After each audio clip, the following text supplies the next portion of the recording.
ಸರ್ಕಾರದ ದುಡ್ಡಲ್ಲೇನೆ ಒಂದೊಂದು ಇನ್ವಿಟೇಷನ್ ಯಾರೋ ಅತಿ ಶ್ರೀಮಂತರು ಮಾಡ್ತಕ್ಕಂಥ ಮದುವೆ ಇನ್ವಿಟೇಷನ್ ತರ ಇನ್ವಿಟೇಷನ್ ಮಾಡ್ತೀರಿ ಸಾವಿರಾರನ ಸರ್ಕಾರದ ದುಡ್ಡ ತರ ಪ್ರಿಂಟ್ ಮಾಡಿಸ್ತಾ ಇದ್ದೀರಿ. ಇಲಾಖೆ ಅಧಿಕಾರಿಗಳೆಲ್ಲ ಭಾಗಿಯಾಗಿದ್ದೀರಾ, ಇಲಾಖೆಯಿಂದನೇ ಮಾಡಿಸ್ತಾ ಇದ್ದೀರಿ.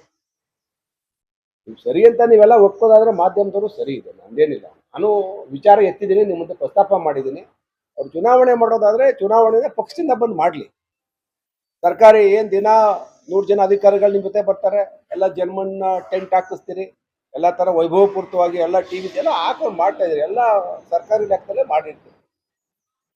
ಹೇಳ್ಬೇಕಲ್ಲ, ಇಲ್ಲ ನಾನು ಸ್ವಂತ ಮಾಡ್ತಾ ಇದ್ದೀನಿ ಅಂತ ಹೇಳಿ. ಜನಸ್ಪಂದನ ಸಭೆಗೆ ವಿರೋಧ ಇಲ್ಲ.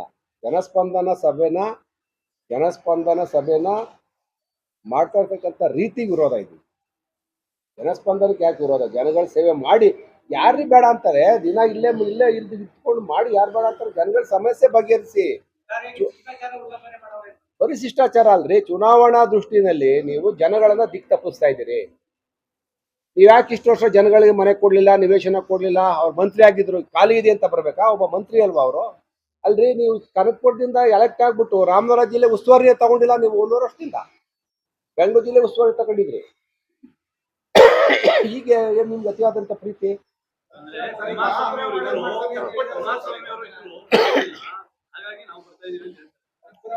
ಕುಮಾರಸ್ವಾಮಿಗೆ ಇದ್ರೆ ಭಯನ ಅವ್ರಿಗೆ? ಕುಮಾರಸ್ವಾಮಿ MLA ಇದ್ರು, ಅವ್ರ ಮಂತ್ರಿ ಇದ್ರಲ್ಲ, ಅವ್ರು ರಾಜ್ಯದ ಉಪಮುಖ್ಯಮಂತ್ರಿ. 1 ವರ್ಷದಲ್ಲೇ ಬಂದು ಕೆಲಸ ಮಾಡಬಹುದಾಯ್ತಲ್ಲ. ಜನಪದ ಋಣ ತೀರ್ಸ್ಬೇಕು ಅಂತ ಹೇಳ್ತಾರೆ, ಯಾಕೆ 1 ವರ್ಷದಿಂದ ಮಾಡಿಸ್ಲಿಲ್ಲ? ಮಾಡಬಹುದಾಗಿತ್ತಲ್ಲ, ಅವ್ರಿಗೆ ಹೇಳಿದ್ರಿ.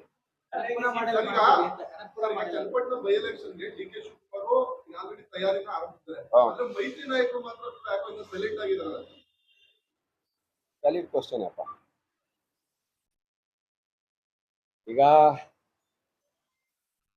ಕಳೆದ ವಾರ ನಾನು ದೆಹಲಿನಲ್ಲಿ ಕುಮಾರಸ್ವಾಮಿ ಅವರನ್ನು ಭೇಟಿ ಮಾಡಿ ಇದ್ರ ಬಗ್ಗೆ ಚರ್ಚೆ ಮಾಡಿದೆ. ನಾನು ಹೇಳಿದ್ದೀನಿ ಅವ್ರಿಗೆ, ನೋಡಿ ಆದಷ್ಟು ಬೇಗ ನಮ್ಮ ಅಭ್ಯರ್ಥಿ ಯಾರು ಅಂತ ತಾವು ಸೂಚಿಸಬೇಕಾಗ್ತದೆ. ಈಗಾಗಲೇ ಕಾಂಗ್ರೆಸ್ನವರು ತಯಾರಿ ಮಾಡಿಕೊಂಡು ಚುನಾವಣೆಗೆ ಹೊರಟುಬಿಟ್ಟಿದ್ದಾರೆ. ನಾವು ಡಿಲೇ ಮಾಡೋದ್ರಿಂದ, ನಾವು ತಡ ಮಾಡೋದ್ರಿಂದ ನಮ್ಗೆ ಅನಾನುಕೂಲ ಆಗುತ್ತೆ. ಅಭ್ಯರ್ಥಿ ಸೂಚಿಸಬೇಕು ಅಂತೇಳಿ ಅವರು ಶನಿವಾರ ಭಾನುವಾರ ಬೆಂಗಳೂರಿಗೆ ಬರ್ತೀನಿ, ಬಂದು ನಮ್ಮ ಮುಖಂಡರುಗಳನ್ನ ಕರೆದು 1 ಜನ ಮಾತಾಡ್ತೀನಿ, ಆದಷ್ಟು ಬೇಗನೆ ತೀರ್ಮಾನ ಮಾಡೋಣ ಅಂತ ಹೇಳಿದ್ದಾರೆ. ಜೊತೆಗೆ ನನಗೂ ಹೇಳಿದ್ದಾರೆ, ನೀವು ಹೋಗಿ ಎಲ್ಲರನ್ನೂ ನಮ್ಮ ಪ್ರಮುಖವಾದಂಥ ಮುಖಂಡರ ಜೊತೆಲಿ ಮಾತಾಡಿಸಿ ಎಲ್ಲಾರನ್ನೂ ಅಂತ ಹೇಳಿದ್ದಾರೆ. ಮತ್ತೆ ಸೂಚ್ಯವಾಗಿ ನನ್ನೇ ನಿಂತ್ಕೋಬೇಕು ಅಂತಲೂ ಹೇಳಿದ್ದಾರೆ. ನಾನು ಕೂಡ ಈಗ ಅವರಿಂದ ಒಂದು ಅನುಮೋದನೆ ಕಾಯ್ತಾ ಇದ್ದೀನಿ. ನಿಂತ್ಕೊಳ್ಳೋದು ಅನ್ನೋದು ಬೇಡ, ಅವ್ರು ಕ್ಲಿಯರ್ ಆಗಿ ನೀವೇ ಹೇಳ್ಬಿಡಿ ಸರ್, ಬಂದು ಒಂದು ಮಾಧ್ಯಮಕ್ಕೆ ಹೇಳಿ ಅಂತ ಹೇಳಿದ್ದೀನಿ. ಮಾಧ್ಯಮಕ್ಕೆ ಹೇಳಿ ಅಧಿಕೃತವಾಗಿ ಘೋಷಣೆ ಆಗೋದು ಪಾರ್ಟಿನಲ್ಲಿ. ಅದು ನಾವಿಬ್ರು ಚರ್ಚೆ ಮಾಡಿದ್ದೀವಿ, ನೀವು ನಿಂತ್ಕೊಳ್ಳಿ ಅಂತ ಹೇಳಿದ್ದಾರೆ.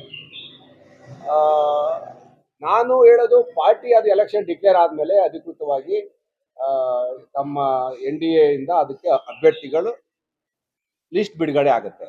ಆದರೆ ನನಗೆ ಸೂಚನೆ ಕೊಡಬೇಕು ಕುಮಾರಸ್ವಾಮಿ ಅವರು, ಯಾಕಂದ್ರೆ ಅವ್ರು ನಮ್ಮ ನಾಯಕರಾಗಿದ್ದಾರೆ. ಈಗ ಅವರು ಒಂದು ಪಕ್ಷದ ಅಧ್ಯಕ್ಷರಾಗಿ, NDA ಕೇಂದ್ರದ ಮಂತ್ರಿಯಾಗಿ ಪ್ರಮುಖ ಸ್ಥಾನದವರಿಂದ ಅವರ ಸಹಮತನೂ ಬೇಕಾಗ್ತದೆ. ನಾನೇನು ಹೇಳ್ತಾ ಇದ್ದೀನಿ, ಒಂದ ಬೇಡ ಸರ್, ನೀವೇ ಬಂದು ಕ್ಲಿಯರ್ ಮಾಡಬೇಕು, ನೀವೇ ಬಹಿರಂಗವಾಗಿ ಹೇಳ್ಬೇಕು.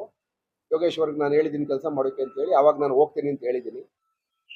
ಅವರು ಒತ್ತಡ, ಬ್ಯುಸಿ ಇದ್ರು. ಸೆಂಟ್ರಲ್ನಲ್ಲಿ ಈಗ ಪಾರ್ಲಿಮೆಂಟ್ ನಡೀತಾ ಇತ್ತು, ಬಂದಿದ್ದಾರೆ. ಒಂದು 2-3 ದಿವಸದಲ್ಲಿ ನಮಗೆ ಹೇಳ್ತಾರೆ ಅನ್ನೋ ಒಂದು ಭಾವನೆ ಇಟ್ಕೊಂಡಿದ್ದೀವಿ. ಆ ಥರ ಏನು ಆಗಲಿಲ್ಲ. ನಾವು NDA ಅಭ್ಯರ್ಥಿ ಅಂತಂದ್ರೆ ಅವ್ರಿಗೆ ಕುಂತು ಮಾತಾಡ್ಬೇಕಾಗ್ತದೆ ಯಾವ ಚಿಹ್ನೆ ಅಂತ ಹೇಳಿ.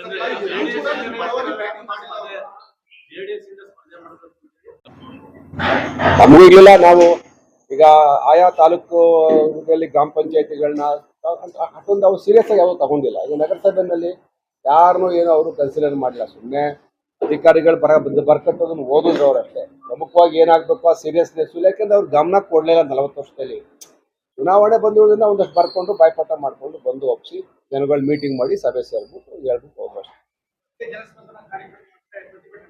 ಪ್ರತಿಭಟನೆ ಮಾಡಿದ್ರೆ ನಾವಾಗಲ್ಲಿ ನೇರವಾಗಿ ಪ್ರಶ್ನೆ ಮಾಡ್ತೀವಿ. ಜನಸ್ಪಂದನ ಮಾಡಿದ್ರೆ ಕಾನೂನು ರೀತಿಯ ಎಲ್ಲ ಅಧಿಕಾರಿಗಳು ಸೇರಿಸಿ, ಎಲ್ಲ ಪಕ್ಷದವರು ಸೇರಿಸಿ, ಈಗ ಬೇರೆ ಬೇರೆ ಕಡೆ ಜನಸ್ಪಂದನ ಕಾರ್ಯಕ್ರಮ ಆದಾಗ ಯಾವ ರೀತಿ ನಿಯಮಾವಳಿಗಳನ್ನ ಪಾಲನೆ ಮಾಡ್ತೀವಿ. ಹಂಗೆ ಪ್ರೋಟೋಕಾಲ್ ಎಲ್ಲ ಫಾಲೋ ಅಪ್ ಮಾಡಿದ್ರೆ ಪರವಾಗಿಲ್ಲ.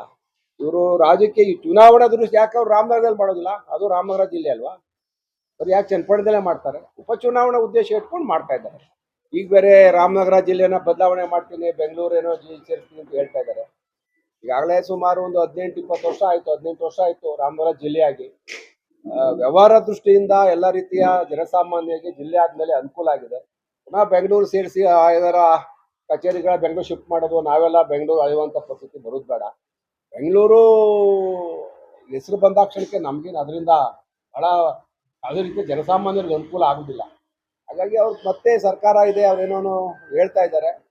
ಆ ಒಂದು ವಿಚಾರವನ್ನ ಮತ್ತೆ ಅವರು ಪರಿಶೀಲನೆ ಮಾಡಬೇಕು, ಆಲೋಚನೆ ಮಾಡಬೇಕು.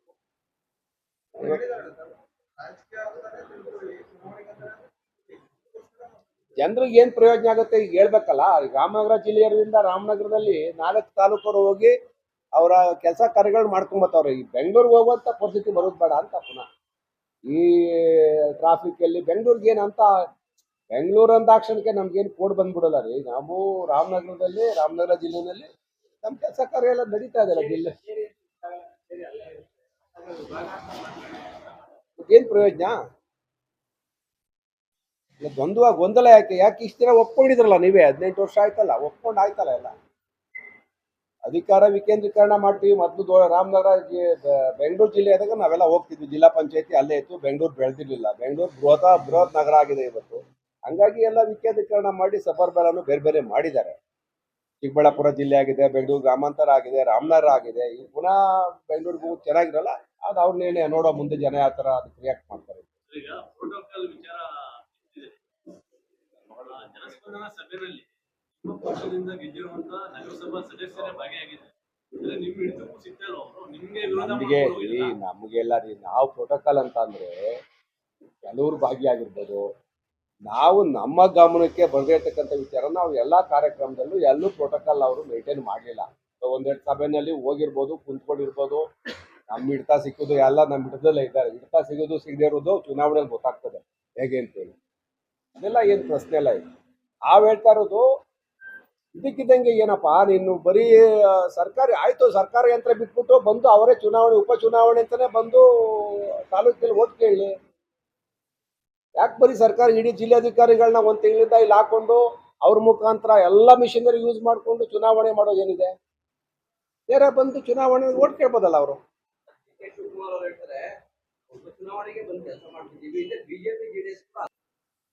ಕಾರಣ ನಾವು ಇವತ್ತು ಹೇಳ್ತಾ ಇದ್ದೀವಿ, ಬಿಜೆಪಿ JDS ಎಲ್ಲ ಅದೇ ಕೆಲಸ ಮಾಡುತ್ತೆ. ನಾವು ಉಪಚುನಾವಣೆಗೆ ಹಾಗಾದ್ರೆ ತಂದು ಈಗ ಹಾಕಿ, ಈಗ ಚನ್ನಪಟ್ಟಣಕ್ಕೆ ನಿಮ್ಮ ಕೊಡುಗೆ ಏನಿದೆ ಇಲ್ಲಿ ತನಕ? ಉಪಚುನಾವಣೆನ ಮಾಡ್ರಿ ಆಯ್ತು. ಈಗ 1 ವರ್ಷದಿಂದ ಏನು ಮಾಡ್ಲಿಲ್ವಾ ಚನ್ನಪಟ್ಟಣಕ್ಕೆ?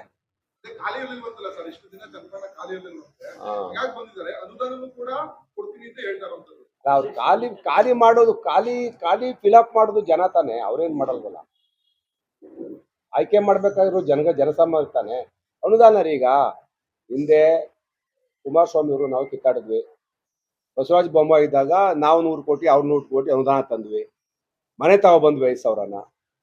ಮನೆನ ಗ್ರಾಮ ಪಂಚಾಯತಿಗಳು ಹಂಚಿದ್ವಿ. ಗ್ರಾಮ ಪಂಚಾಯತಿ ತಂದು ಕೊಟ್ವಿ. ಗ್ರಾಮ ಪಂಚಾಯತಿ ಎಲ್ಲೆಲ್ಲಿ ನಿವೇಶನ ರೈತರಿದ್ದಾರೆ ಅವ್ರಿಗೆಲ್ಲ ಹಂಚಿದ್ರು. ಒಂದು ಸಿಸ್ಟಮ್ ಇದೆ ಕೆಲಸ ಮಾಡ್ಲಿಕ್ಕೆ. ಸಿಸ್ಟಮ್ ಬಿಟ್ಟು ಅವರೇ ಬಂದು ಏನು ಮಾಡೋಕ್ಕಾಗಲ್ಲ. ಗ್ರಾಮ ಪಂಚಾಯತಿ, ತಾಲೂಕ್ ಪಂಚಾಯತಿ, ಜಿಲ್ಲಾ ಪಂಚಾಯತಿ ಸಿಸ್ಟಮೆಟಿಕ್ ಆಗಿ ಯಾರ್ಯಾರು ಏನೇನು ಕೆಲಸ ಮಾಡಬೇಕು ಮಾಡ್ತಾರೆ.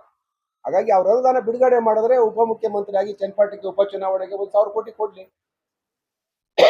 ಸಿಸ್ಟಮ್ ಪ್ರಕಾರ ಕೆಲಸ ಆಗ್ತದೆ. ಅದಕ್ಕೆ ಅವರೇ ಖುದ್ದಾಗಿ ಅರ್ಜಿ ತಗೊಂಡು ನಾನು ಈ ಕೆಲಸ ಮಾಡ್ತೀನಿ ಅಂತ ಇದೆಲ್ಲ ಜನಗಳಿಗೆ ಒಬ್ಬ ಜವಾಬ್ದಾರಿಯುತ ವ್ಯಕ್ತಿಯಾಗಿ ಈ ತರ ಸುಳ್ಳು ಆಶ್ವಾಸನೆ ಭರವಸೆಗಳನ್ನ ಕೊಟ್ಟು ಇಷ್ಟು ದಿನ ಮೂರ್ಖರು ಮಾಡಿದಿರಿ, ತಿರ್ಗಾ ಮೂರ್ಖರು ಮಾಡೋ ಪ್ರಯತ್ನ ಮಾಡಬೇಡಿ ಅಂತ ಅಷ್ಟೇ. ಕಳೆದ ವಾರ ಪೂರ್ತಿ ತಾಲೂಕೆ ಶಿವಕುಮಾರ್ ಅವರು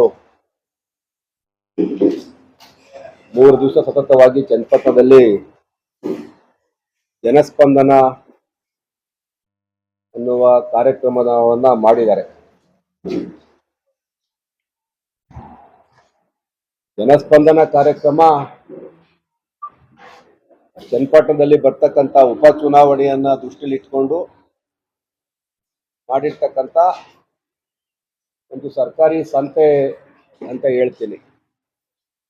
ಯಾಕಂದ್ರೆ ನಿರ್ದಿಷ್ಟವಾದಂಥ ಸರ್ಕಾರಿ ಯೋಜನೆಗಳಿದೆ, ಗೊತ್ತು ಗುರಿ ಇದೆ. ಉಪಚುನಾವಣೆಗೆ ಮತದಾರರಿಗೆ ಆಸೆ ಆಮಿಷವನ್ನ ತೋರಿಸ್ತಾ ಇಡೀ ಸರ್ಕಾರಿ ಯಂತ್ರವನ್ನ ದುರುಪಯೋಗ ಪಡಿಸ್ಕೊಂಡು ಜಿಲ್ಲೆಯ ಎಲ್ಲ ಅಧಿಕಾರಿಗಳನ್ನ ಚನ್ನಪಟ್ಟಣಕ್ಕೆ ಕರ್ಕೊಂಡು ಬಂದು ಅಧಿಕಾರಿಗಳಲ್ಲಿ ಭಯದ ವಾತಾವರಣವನ್ನ ಸೃಷ್ಟಿ ಮಾಡಿ ಮತದಾರ ಮನೆಗಳಿಗೆ ಕರಪತ್ರವನ್ನು ಹಂಚಿ ಇದು ಒಂದು ರೀತಿಯ ಉಪಚುನಾವಣೆಯನ್ನ ಗೆಲ್ಲಬೇಕು ಅಂತೇಳಿ ಜನಗಳನ್ನ ಬಹಳ ಆಸೆಗಳನ್ನ ತೋರಿಸ್ತಕ್ಕಂಥ ಒಂದು ಕಾರ್ಯಕ್ರಮ ಜನಸ್ಪಂದನ ಕಾರ್ಯಕ್ರಮ.